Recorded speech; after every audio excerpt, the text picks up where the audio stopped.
Assalamualaikum warahmatullahi wabarakatuh. Halo semuanya, selamat pagi. Bagaimana kabar kalian?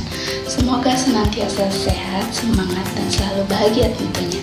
Perkenalkan, nama saya Isna Artati dengan NPM A1A022047 dari Program Studi Pendidikan Bahasa Indonesia, Fakultas Keguruan dan Ilmu Pendidikan Universitas Bengkulu. Baiklah, kali ini kita akan membahas mengenai konsep dasar manajemen pendidikan. Manajemen pendidikan ini sangat penting loh untuk kita semua, khususnya calon tenaga pendidik. Mengapa demikian? Karena manajemen pendidikan ini bertujuan menciptakan suasana belajar yang bermutu, menyenangkan, dan lebih penting adalah dapat menciptakan peserta didik belajar secara learn how to learn yang terbaik bagi dirinya. Kemudian, meningkatkan kompetensi manajemen pendidikan bagi pendidik sehingga lebih profesional. Nah, video kita kali ini akan membahas pengertian manajemen pendidikan, unsur-unsur manajemen pendidikan, tujuan dan manfaat manajemen pendidikan, pembagian manajemen, komposisi keterampilan manajemen, ruang lingkup manajemen, serta prinsip-prinsip manajemen pendidikan. Oke, yang pertama kita akan membahas pengertian manajemen pendidikan. Sebelumnya, apa sih manajemen itu sendiri? Nah, manajemen menurut Asmenri, manajemen berasal dari bahasa Latin kata manus yang artinya tangan, dan agere yang berarti melakukan. Kata-kata ini digabung menjadi managen yang bermakna menangani sesuatu, mengatur, membuat sesuatu menjadi seperti apa yang kita diinginkan dengan mendaya gunakan seluruh sumber daya yang ada. Selanjutnya, pendidikan secara semantik berasal dari bahasa Yunani pedagogia yang berarti pergaulan dengan anak-anak. Sedangkan menurut Langevin, pendidikan adalah setiap usaha, pengaruh, perlindungan, dan bantuan yang diberikan kepada anak bertujuan pendewasaan anak itu, atau lebih tepat membantu anak agar cukup cakap melaksanakan tugas hidupnya sendiri.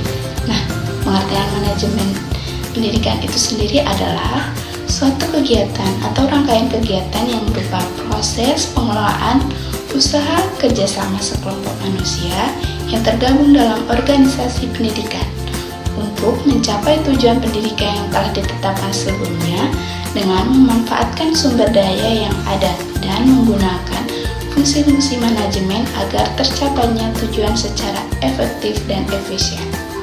Berikutnya, unsur-unsur manajemen pendidikan. Wah, manajemen pendidikan mempunyai unsur loh yang terdiri dari 7M plus 1I. Apa sih 7M plus 1I itu? Mari kita bahas. 1. Man atau manusia berperan sebagai manpower dalam organisasi atau perusahaan. Diperlukan untuk memimpin, menggerakkan karyawan atau bawahan, serta memberikan tenaga dan pikiran untuk kemajuan dan kontinuitas lembaga. Sumbangan tenaga manusia di sini dapat pula dinamakan sebagai leadership atau kewirausahaan. Nah, yang kedua yaitu ada material atau barang. Material ini digunakan sebagai proses produksi dalam suatu perusahaan atau organisasi. Dapat terdiri dari bahan baku, bahan setengah jadi, ataupun barang jadi. Nah, yang ketiga ada mesin atau mesin, merupakan kebutuhan pokok dalam melancarkan jalannya suatu organisasi. Mesin merupakan peralatan yang sangat digunakan oleh suatu instansi atau lembaga, baik itu peralatan modern maupun peralatan yang bersifat konvensional. Yang keempat ada money atau uang. Money atau modal dibagi menjadi dua, yaitu modal tetap berupa tanah, gedung, bangunan, mesin, dan modal kerja berupa kas piutang. Yang kelima ada metode atau metode, pemilihan dan penggunaan metode yang tepat digunakan sebagai aturan atau cara-cara tertentu yang bertujuan untuk menghindari terjadinya inefisiensi dan pemborosan. Nah, dalam lembaga pendidikan metode pembelajaran yang dibentuk oleh seorang guru sangat diperlukan dalam menerangkan pembelajaran karena metode yang dipakai akan mempengaruhi peserta didik dalam pembelajaran. Nah, yang keenam itu ada market atau pasar, adalah tempat bertemunya penjual dan pembeli untuk mendagangkan transaksi dalam lembaga pendidikan. Market berupa terjadinya interaksi antara pendidik dengan peserta didik. maupun dengan stakeholders yang ada dalam lingkungan lembaga tersebut.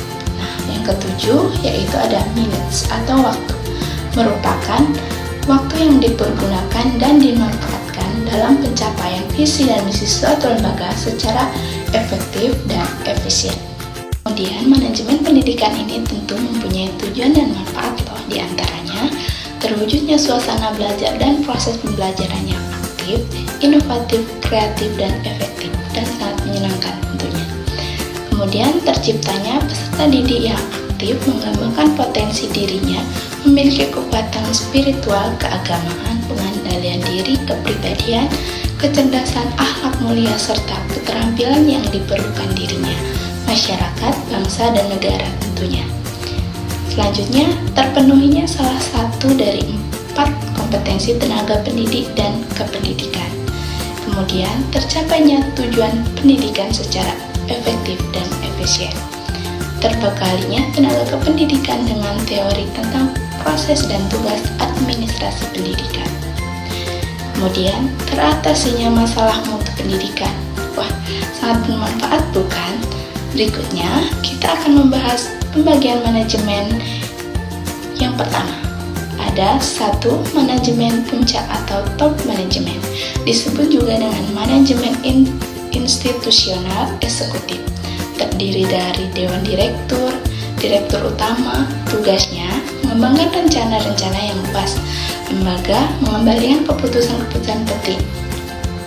Kemudian ada manajemen menengah atau middle management, disebut juga dengan manajemen administratif, terdiri dari pimpinan pabrik atau para manajer divisi. Tugasnya bertanggung jawab untuk mengembangkan rencana-rencana operasional yang lebih luas dan menerapkan rencana yang dibuat oleh manajer puncak.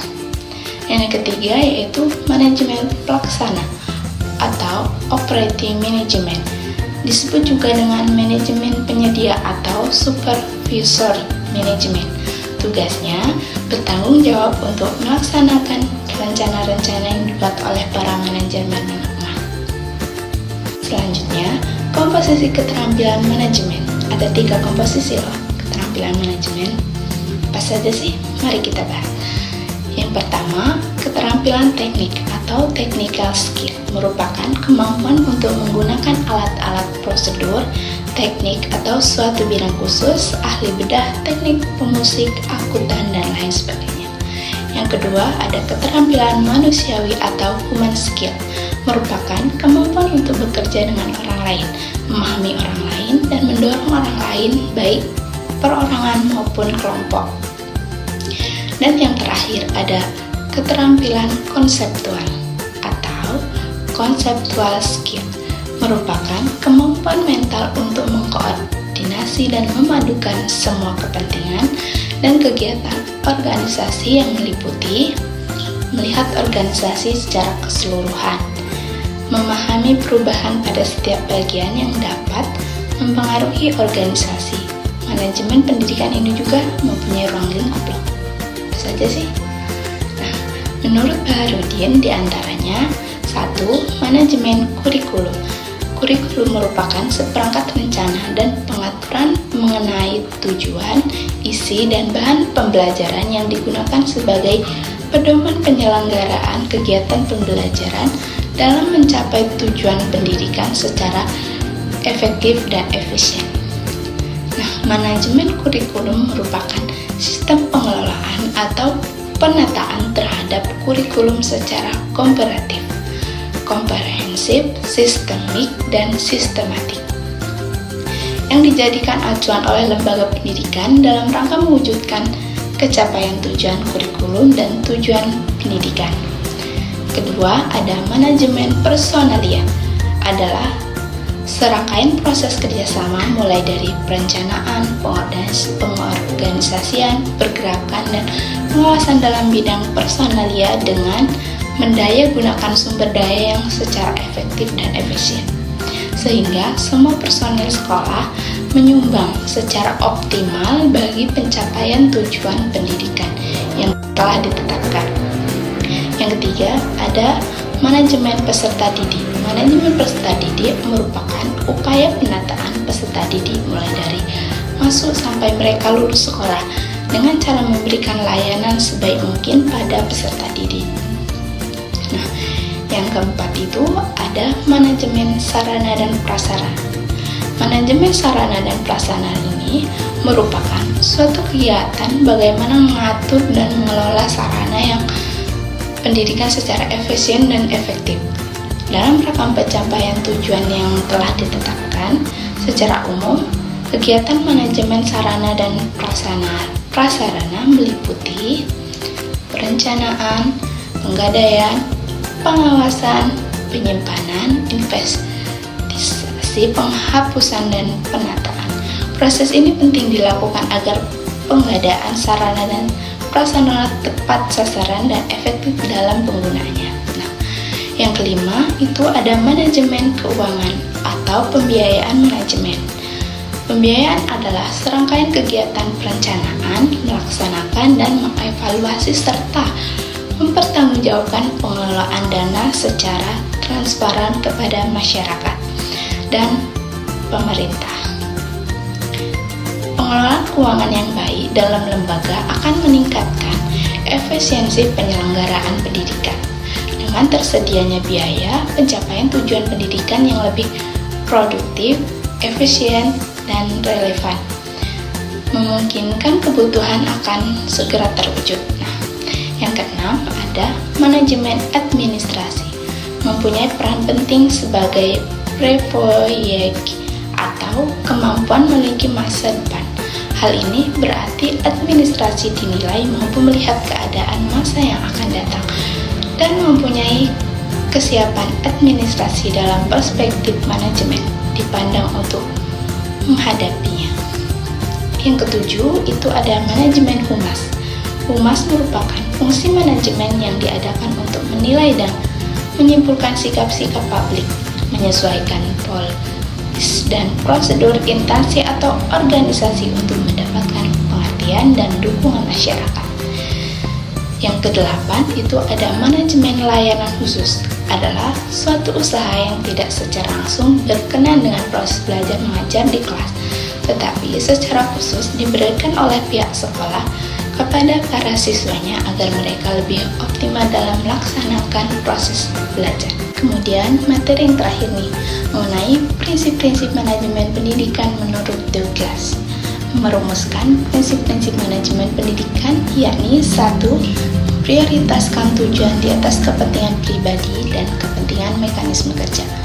Yang kedua, mengkoordinasikan wewenang dan tanggung jawab. Yang ketiga, memberikan tanggung jawab pada personil sekolah hendaknya sesuai dengan sifat-sifat dan kemampuan. Yang keempat, yaitu mengenal secara baik faktor-faktor psikologis manusia. Dan yang kelima, relativitas nilai-nilai. Prinsip-prinsip tersebut memiliki esensi bahwa manajemen dalam ilmu dan praktiknya harus memperhatikan tujuan, orang-orang, tugas-tugas, dan nilai-nilai. Nah, tujuan dirumuskannya dengan tepat sesuai dengan arah organisasi, tuntunan zaman, dan nilai-nilai yang berlaku. Tujuan suatu organisasi dapat dijabarkan dalam bentuk visi, misi, dan sarana-sarananya. Sekian pembahasan kali ini mengenai konsep dasar manajemen pendidikan. Untuk selanjutnya mengenai tugas dan tanggung jawab manajemen pendidikan akan kita lanjutkan di video berikutnya. Baiklah, untuk selalu menjaga kesehatan dan semangat. Terima kasih. Wassalamualaikum warahmatullahi wabarakatuh.